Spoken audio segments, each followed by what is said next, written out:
भाई कल जो दोनों मैचेस हुए ना, नेपोली वर्सेस जुवेंटस और मैनचेस्टर सिटी वर्सेस चेल्सी, दोनों ही बेहतरीन हुए। और जैसे मैंने कहा था आपको कल के, यार ये मैच नेल बेटिंग हो गई होगा और बहुत ज़्यादा मजा आएगा, एंड तक जाएगा। भाई ऐसे ही हुआ, बिल्कुल एंड तक गया, मज़ा भी आया। अच्छा भाई, मैनचेस्टर सिटी की अगर बात करें, मैनचेस्टर सिटी वर्सेस चेल्सी वाले मैच की, तो यार मैनचेस्टर सिटी से मुझे एक्सपेक्टेशन ये नहीं थी कि मैनचेस्टर सिटी अभी से अपनी जो दो नई साइनिंग है उनको डेब्यू करा देगी। मतलब ये जो साइनिंग आपने की थी वो अच्छी तो थी, लेकिन इसका ये मतलब नहीं होता कि आप फौरन से 3-4 दिन बाद आप उसको डेब्यू भी करा दो, ऐसे नहीं होता। आप देखें क्या मसला हुआ उससे। बेशक जो है वो मरमोश ने ओवरऑल अच्छी परफॉर्मेंस की और खुसनॉफ ने भी ओवरऑल अगर देखा तो अच्छी परफॉर्मेंस की, लेकिन शुरू में क्या ओवरऑल मैच में 2-3 इन्होंने मिस्टेक्स कर दी थी। इसकी वजह से गोल हो सकता था। एक दफ़ा तो हो गया गोल, खुसनॉफ का जो है ना एक शुरू में उन्होंने ब्लंडर कर दिया, बॉल उनके पास आई, हेडर से जो है वो रोकना चाह रहे थे, हेडर से उनको जो है ना वो गोलकीपर को पास करना चाह रहे थे, लेकिन वो बॉल जो बहुत ही स्लो हो गई और इंटरसेप्ट कर लिया सामने वाले चेल्सी के प्लेयर ने, और सीधा जब बॉक्स में गए और वहाँ से जो है वो मेडवेके ने गोल मार दिया पहला।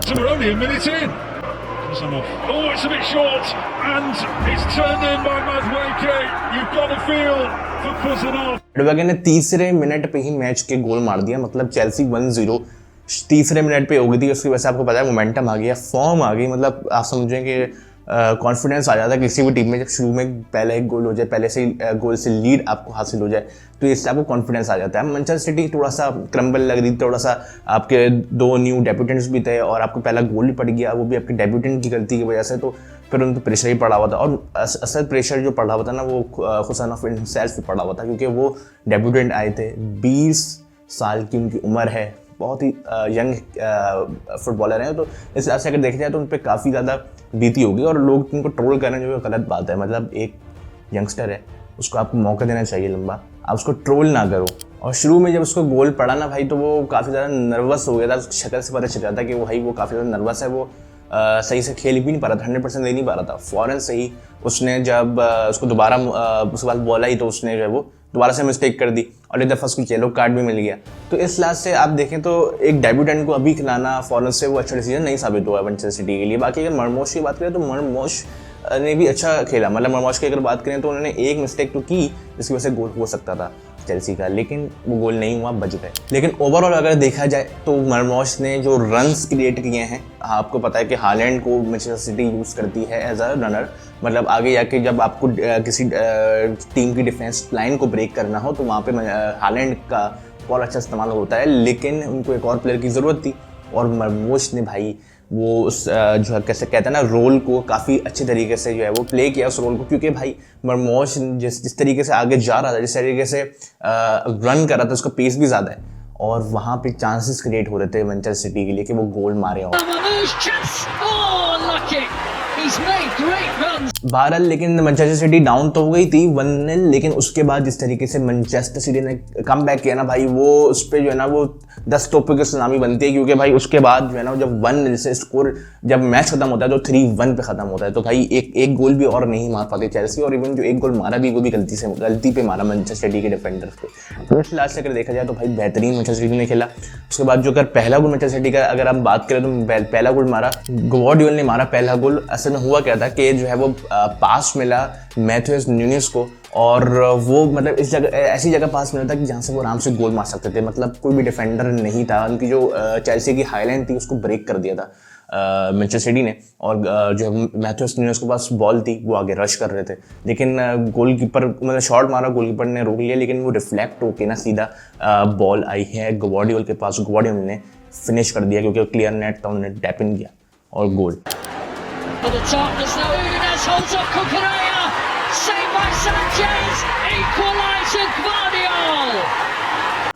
तो भाई इस लिहाज से अगर देखा जाए तो मैनचेस्टर सिटी ने ये पहला गोल मारा। दूसरा जो गोल मैनचेस्टर सिटी ने मारा है ना भाई, वो उनके प्लेयर हालैंड ने मारा है भाई, और आज से पता है हालैंड तक बेहतरीन प्लेयर है, 18 गोल्स सीजन में उनके हो चुके हैं, तो भाई बेहतरीन फॉर्म में चल रहे हैं। हुआ क्या था, ये भी एक मिस्टेक थी चेल्सी की। मिस्टेक ये थी कि भाई जो है वो जो गोलकीपर हैं इनके चेल्सी के रोबर्टो सांचेस, वो काफ़ी ज़्यादा आगे आए हुए थे, पता नहीं क्यों, और उसमें फ़ायदा उठाया मैनचेस्टर सिटी ने। मतलब मैनचेस्टर सिटी के जो गोलकीपर एडरसन, उन्होंने देखा कि भाई ये जो है ना प्लेयर गोलकीपर जो चेल्सी का ये आगे आया हुआ है, उन्होंने फ़ौरन से वहीं से अपने अपने बॉक्स में पास किया, उसको लॉफ्टेड पास किया टुवर्ड्स हालैंड। हालैंड ने बेहतरीन कंट्रोल की बॉल को और उसके बाद जो है ना 1v1 तकरीबन हो गया था गोलकीपर वर्सेस हालैंड। और गोल की उसने जब इनसाइड आउट किया, एक और डिफेंडर भी था वैसे, उसको भी इनसाइड आउट किया और हालैंड ने फिर भाई जिस तरीके से शूट मारी है दूर से, आपको पता है कि भाई हालैंड बेहतरीन प्लेयर है, शूटिंग एबिलिटी बहुत ज़्यादा है, तो चेल्सी को रिस्क लेना नहीं चाहिए था वैसे भाई, गोलकीपर को खासकर रिस्क लेना नहीं चाहिए था, काफ़ी सारे क्रिटिसिज्म भी उनको फेस करना पड़ रहा है। तो भाई ये एक बहुत बड़ी मिस्टेक थी गोलकीपर की।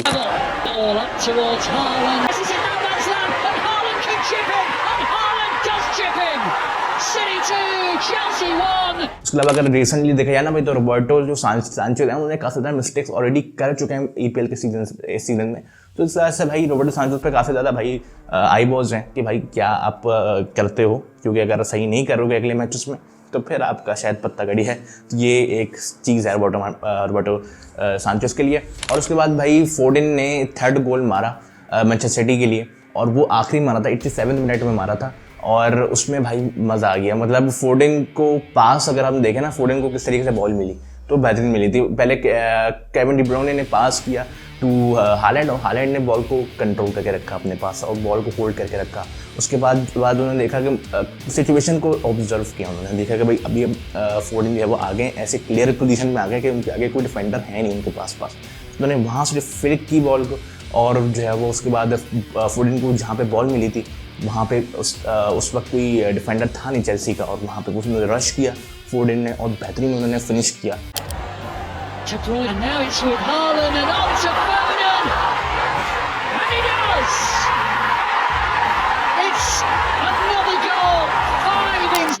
मतलब एक इजी फिनिश था, बट ऑब्वियसली आपको जब क्लियर पोजीशन में ली होती है ना, क्लियर आपको जो है वो हर कोई मतलब कोई डिफेंडर आपके आसपास नहीं होता है, काफ़ी अंडर प्रेशर आप आ जाते हो, तो वहाँ पे एक अच्छा फिनिश के काम एंड कंपोज फिनिश का ये फोर्डन भाई अभी बेहतरीन फॉर्म में भी चल रहे हैं। फोर्डन और हालैंड दोनों ही बेहतरीन फॉर्म में चल रहे हैं, कंसिस्टेंटली गोल्स मार रहे हैं मैनचेस्टर सिटी के लिए, उससे बड़ी बात नहीं है। लेकिन हाँ, मरमोश जो हैं वो फ्यूचर में काफ़ी ज़्यादा परफॉर्म करने वाले हैं मैनचेस्टर सिटी के लिए, भाई मेरी प्रेडिक्शन है, क्योंकि भाई मरमोश जो है वो बहुत बेहतरीन टैलेंट है। इस लिहाज से अगर देखें तो भाई अगर मैच की बात करें तो बहुत अच्छा रहा। चेल्सी ने कुछ मिस्टेक्स की, अच्छी फॉर्म में चल रही थी पूरे सीजन में, लेकिन उसके बाद मिस्टेक की। अब मैनचेस्टर सिटी चेल्सी से ऊपर आ गई है टेबल में, ईपीएल की 4th पोजीशन पे आ गई मैनचेस्टर सिटी और 5th पोजीशन पे आ गई चेल्सी। तो भाई बहुत ही बुरा हुआ, ये चेल्सी को लूज़ नहीं करना चाहिए था, और चेल्सी ने अपनी लूजिंग स्ट्रीक को बरकरार रखा। मतलब चेल्सी जो है वो आप समझ लें कि 2021 मई के बाद से एक भी मैच जीता अगेंस्ट मैनचेस्टर सिटी। अच्छा, ये तो हो गया मैनचेस्टर सिटी वर्सेस चेल्सी। अब हम बात करते हैं भाई नेपोली वर्सेस जुवेंटस की।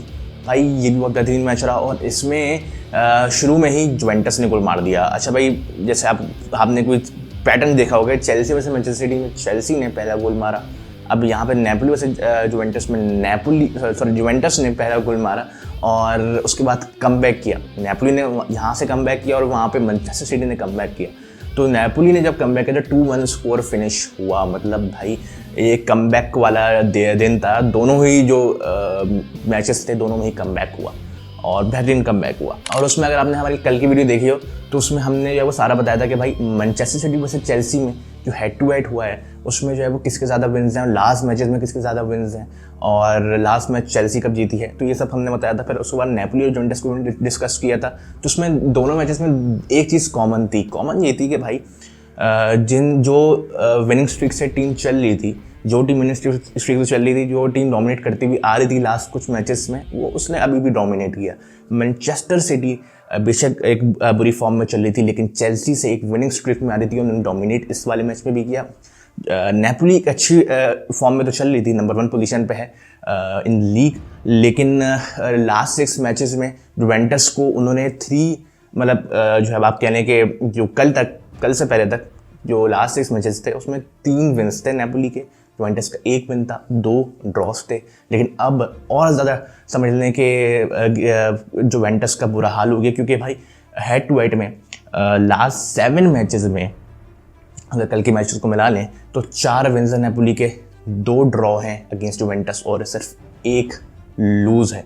दैट मीन्स कि भाई नेपोली काफ़ी डोमिनेट कर रही है। और दूसरी बात ये कि नेपोली के लिए काफ़ी इंपॉर्टेंट था कि भाई वाला मैच जीते, ताकि नंबर 1 पोजीशन पे रहे अपने लीग में, और यही नेपोली ने किया। अगर हम मैच के बारे में बात करें भाई शुरू से, तो भाई 42 मिनट तक तो भाई कुछ भी नहीं हुआ इस मैच में, मतलब नील चल रहा था स्कोर लाइन। और आप कह लें कि दोनों साइड से बेशक शूट हो रही थी और काफ़ी ज़्यादा कोशिशें हो रही थी, नेक टू नेक चल रहा था मामला। लेकिन उसके बाद फिर 43rd मिनट में कोलो मुआनी ने गोल मारा और 1-0 से लीड हासिल करवाई जुवेंटस को।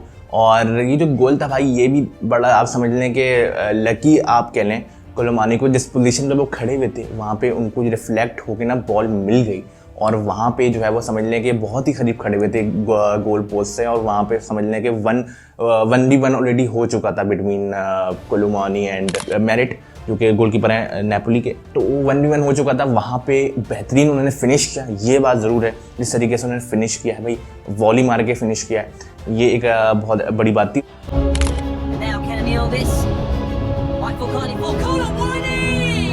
उसके बाद अगर हम देखें तो हाफ टाइम हुआ, हाफ टाइम के बाद 57 मिनट में जाके नेपोली ने कमबैक करना शुरू किया। मतलब आप देखें तो 57 मिनट में जो है वो स्कोर को इक्वलाइज किया, गोल मारा एंगुइसा ने, हेडर था, और वो हेडर भाई वो भी गोल मजे का था, वो गोल था क्या उसमें भाई, पोलिटानो के पास बॉल आई थी, पोलिटानो ने ड्रिबल किया, उस वक्त बॉक्स के बाहर ही उनको बॉल मिली थी, जस्ट नियर द बॉक्स, और वहाँ पे उन्होंने भाई ड्रिबल किया, सामने वाली टीम को जुवेंटस को डिफेंडर्स को ड्रिबल करके वो पहुंचे, और मतलब एक समझ लें कि बिल्कुल ही बगैर देखे उन्होंने क्रॉस फेंका। लेकिन उनको अंदाज़ा था कि भाई कहाँ पे फेंकना है, कहाँ पे उनके प्लेयर खड़े हुए हैं, कहाँ पे अंगूसा खड़े हुए हैं, किस तरीके से बॉल उनकी तरफ फेंकना है। उन्होंने बस टर्न किया, टर्न करके अंधाधुंध, मतलब समझ लें अंधाधुंध तो नहीं कह सकते क्योंकि उन्होंने अंदाज़ा बिल्कुल करेक्ट था उनका, लेकिन देखा नहीं उन्होंने, अपनी आंखों से नहीं देखा, और वहाँ पे उन्होंने भाई पास किया, क्रॉस किया, और हेडर मिला अंगूसा को, मतलब समझ लें कि बिल्कुल ही करीब उनके पास भी बॉल आई थी। जिस तरीके से उन्होंने फिर जंप किया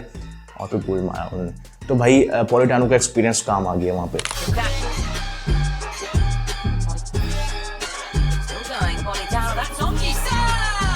और फिर लुकाकू को 69 मिनट में पेनल्टी मिली, और पेनल्टी किस तरीके से मिली कि भाई जो नेपोली के एक मिडफील्डर हैं बेहतरीन स्कॉट मैकटोमिने, जो कि प्रीवियसली मैनचेस्टर यूनाइटेड के प्लेयर थे, लेकिन उनका ये सीज़न भाई बेहतरीन ना, वो साइन उन्होंने नेपोली ने उनको साइन किया, और यहाँ पर उनका सीज़न बहुत ही बेहतरीन हुआ, परफॉर्मेंस उन्होंने दी है। और नेपोली को जहाँ पे कमज़ोरी थी कि टैपिंस बॉक्स में ज़्यादा परफॉर्मेंस नहीं हो रही, बॉक्स में ज़्यादा, मतलब आप कहने कि नेपोली के प्लेयर्स जो वो नहीं होते थे, ज़्यादा कुछ कर नहीं पाते थे।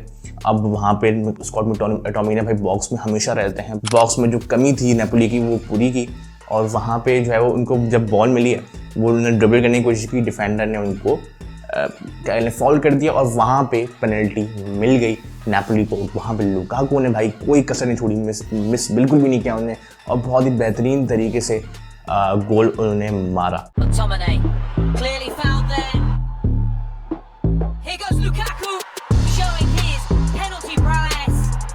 उस तरीके से भाई मैच जो है वो 2-1 ख़त्म हुआ, और ये दोनों ही मैचेस बहुत ही बेहतरीन रहे।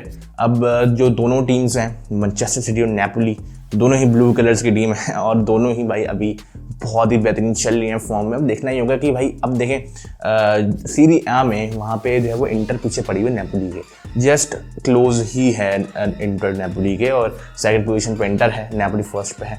वहाँ पे अगर ईपीएल में देखें तो यहाँ पे मैनचेस्टर सिटी 4th पोजीशन पे आ चुकी है, नंबर 1 पे लिवरपूल है भाई, उनको कोई वेट नहीं कर पा रहा इस वक्त। लेकिन ऑब्वियसली आपको 4th तक आना होगा, क्योंकि अगर आप चाहते हैं कि आपको यूएफए चैंपियंस लीग में आप क्वालिफाई करो, तो फिर आपको आना पड़ेगा नंबर 4 तक, टॉप 4 तक तो आना पड़ेगा, और यही मैनचेस्टर सिटी ने किया इस वक्त। और अभी भी उनकी फॉर्म जिस तरीके से जारी है, उन्होंने जिस तरीके के साइनिंग किए हैं, तो भाई ये साइनिंग बेहतरीन है। बेशक हुसैनोफ ने एक कह लें कि आप मिस्टेक कर दी उन्होंने, लेकिन एक बेहतरीन प्लेयर है, बेहतरीन परफॉर्मेंस उन्होंने देकर आए हैं वो, और मैनचेस्टर सिटी ने किसकी वजह से उनको साइन किया इतने अमाउंट में।